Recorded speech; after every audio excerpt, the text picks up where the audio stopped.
জিজ্ঞেস করি, ভিডিও করতে করতে প্রেম হয়েছিল নাকি আগে প্রেম হয়েছিল? না, আমরা অ্যাকচুয়ালি বন্ধু ছিলাম, ভিডিওর আগেও বন্ধু ছিলাম আমরা, মানে হ্যাঁ। স্কুল লাইফ থেকে বন্ধু। ভিডিও আমাদের প্রথমে বন্ধু ছিলাম। 2014 থেকে ওর সাথে আমার পরিচয়। তা আমরা ভিডিও বানাই 16 পর থেকে, মানে ওই 17-18 থেকে মেইন আমরা ভিডিও বানানো শুরু করি। তার আগে বন্ধুত্ব ছিলাম খুব ভালো, তখন বন্ধুই ছিলাম, বন্ধু থেকে কখন হয়ে গেল বন্ধু হয়ে গেল। ভিডিও করতে করতে আর কি হয়েছে। আমি তাহলে এটা বলবো যে বিয়ের পরে বন্ধুই আছি। না না সত্যি তাই, আমরা তাই আছি। আমাদের তো মাঝে মাঝে এটা সত্যি বলো, মাঝে মাঝে মনেই হয় না যে আমরা আমাদের বিয়ে হয়ে গেছে। আমি ওকে বলি কি এই এই কয়েকদিন 3-4 দিন আগে বলছি রিপন কত বিয়ে হচ্ছে চারিদিকে, চল আবার বিয়ে করি। আমার মনে হচ্ছে আবার বিয়ে করি।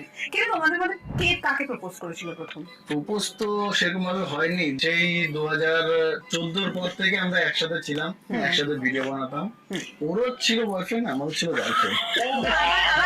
আবার ব্যাপারটা কি, মানে আমরা জানতামও, হ্যাঁ হ্যাঁ আমরা সবাইকে চিনতামও জানতামও।